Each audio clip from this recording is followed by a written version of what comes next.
Well,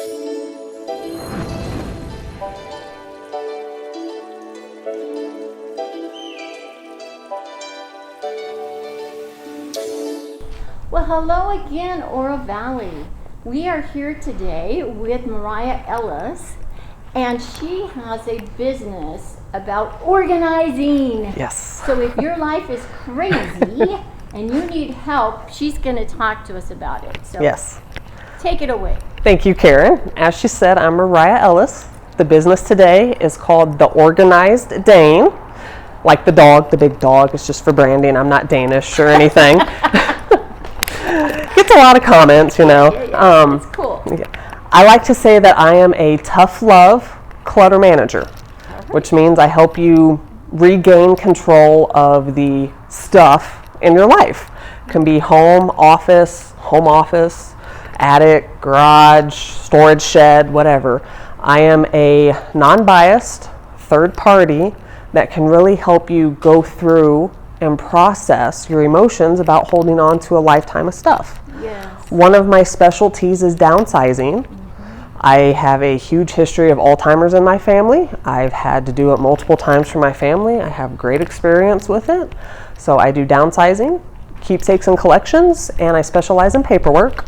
But I can really do any type of organizing, like what you see on Pinterest, all of those pretty pictures. I can do all that.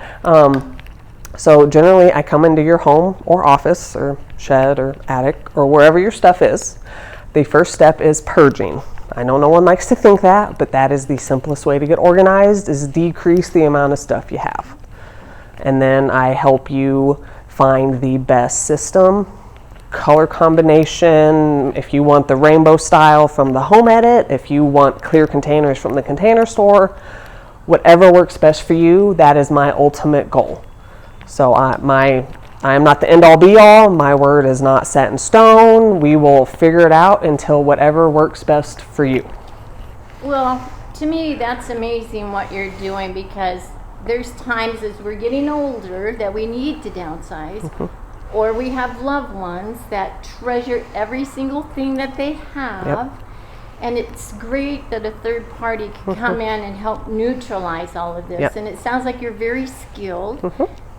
It sounds you're very compassionate. I try to be. And that is a big thing. Not just throw it out.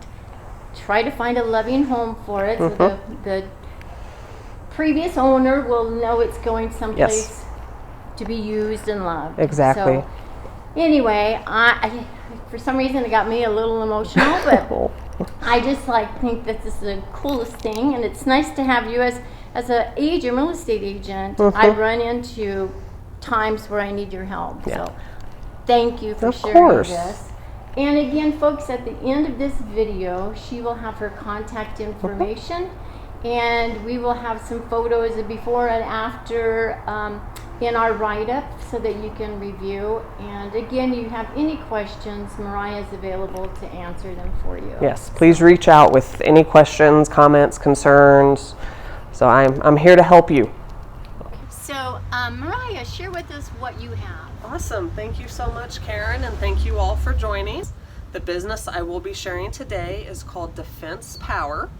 I have tactical tools and training for self-defense, which means I actually sell online, in person, meetups like this. I try to make it as easy as possible. A variety of self-defense items such as stun guns, pepper sprays, striking tools, alarms, RFID wallets, concealed carry bags, whistles, a little bit of everything really. And I also do safety presentations that can be tailored to any group, age, gender, profession, hobby, size. I can totally customize it. As I said, everything is online. So in the write-up, it will be listed for my website, but it's mariahellis.com. Everything about my business can be found there. The number one way to protect yourself, the easiest way, is simply just to pay attention. Put your phone down, look up, make eye contact. Obviously not the I'm gonna get you, but just I see you, I could identify you. Yes. That is really the number one way to protect yourself. And it's really easy. it's not this huge cumbersome process. You don't have to buy a lot of super expensive items. For example, my purse, I have about 9 items that I sell. So I practice what I preach. And they're very simple, from an alarm, a pepper spray, a striking tool, which I do custom make these in epoxy resin. So I have about 9 different sizes and shapes, like, you know, the kitty cats that you put your, I can do different colors and all of that. Kind of a nifty tool I have is called a tactical pen. It's a fully functioning pen, so everyone needs that in your bag. You never know when you're going to write.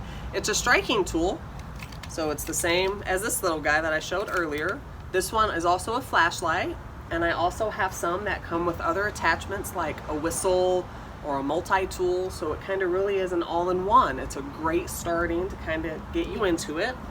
And then a very simple and kind of passive form are my RFID wallets. And what does RFD mean? RFID is radio frequency identification.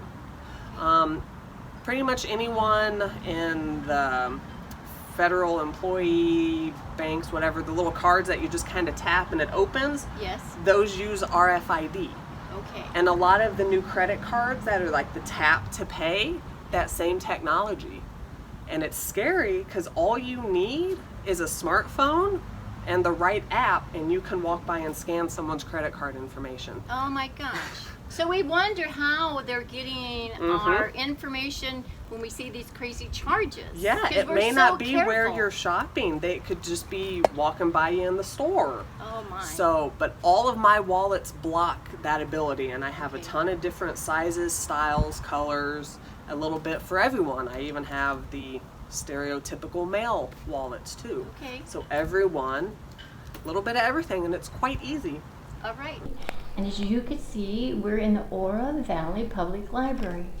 And the reason for that is Mariah has a business about books. And so she wants to share that with you. So Mariah, tell us about it. Awesome. Thank you, Karen. The business I'm going to talk about today is called A Good Story. I sell collectible books. So I have a huge variety, I think about 1,200 last time I counted, of many first editions, antique, vintage, the classics, Shakespeare, Twain, all of them. So I have everything on my website. I only carry about 50 or so to each event that I do because I have a tiny car and books weigh a lot, you know. But they're all available to purchase directly online on my website, mariahellis.com. It'll also be in the little blurb underneath the video. And just a little tidbit, a lot of people don't understand or don't know that there actually is a very distinct definition of antique versus vintage books. Vintage is at least 50 years old. Wow. Antique is at least 100 years old. Oh my goodness. I would think it would be vice versa. Yeah, no, it is very, cars become antique when they're 25 years old, books, it's 100. And I actually have quite a few antique books. I think my oldest currently is 1812. Wow. Yeah, I think it's 1812. Is my oldest currently. So I have some beautiful ones. I have some that are falling apart, but they're just treasures. Absolutely, yes. I also have some newer ones that are very collectible, like Jurassic Park, with that whole trilogy and series and everything coming out now. I have some first editions of the Lost World by Michael Crichton. That's part of that series. I even have some signed editions of various things. I have a lot of Southwest history. I have some Degrassi books, which is great for Tucson. Absolutely. So kind of anything you can think of. But like I said, I have a giant list online, so you're welcome to take a look there. I am happy then to photograph any book that you're interested in seeing, or I can bring it to any number of my events as well. So let's say that there is a book somebody's trying to put into their collection. Can you help them locate that book? Possibly. Not specifically. Usually my number one recommendation is Abe Books or Amazon, which Amazon now owns Abe, but you know, it is what it is. It's kind of hard to look for any one specific book just because there's such the eclectic people that have everything. For example, I actually, in a way, inherited these books from a nonprofit that I used to volunteer for. And he would go to the library sales that they have twice a year, estate sales, the antique malls, like way down in Tucson. He'd go down there and just kind of pick up what they have available. So it can be kind of hard to find a very specific book, but if you have a couple people keeping an eye out for it, that's an easier way. So I can always kind of put it on my list of to keep an eye out for, but there's no guarantee that I can find it. Okay. So to help you, we the audience, how can we get the word out for you so more and more people know this about you? Yeah, word of mouth. I have a Facebook page, which I am currently working on redoing all of my social media posts, so there will be a lot more book related. Like, follow that. Like, comment, share any of the specific posts that you like or think a friend of yours might like. That's a great way to kind of get the organic reach out. If you know anyone that is downsizing, I will happily take their books off their hands and put them into circulation, because my number one goal is to find another loving home of books. A book is meant to be read. Yes. So I want to find someone else who's going to love and cherish that book and keep it out of the landfills and everything. So. You got a big task. Oh, I do, That's yes. awesome. That's awesome. So again, folks, at the end of this video is a written interview, and it will have all their information. And I'm sure that now and then she'll post on this parkbench.com, Oro Valley, the new and exciting book that she found, so that we can follow her travels in that search of the book. So, anyway, thanks for stopping in, and do give her a call. She'll be glad to talk to you. Thank you so much.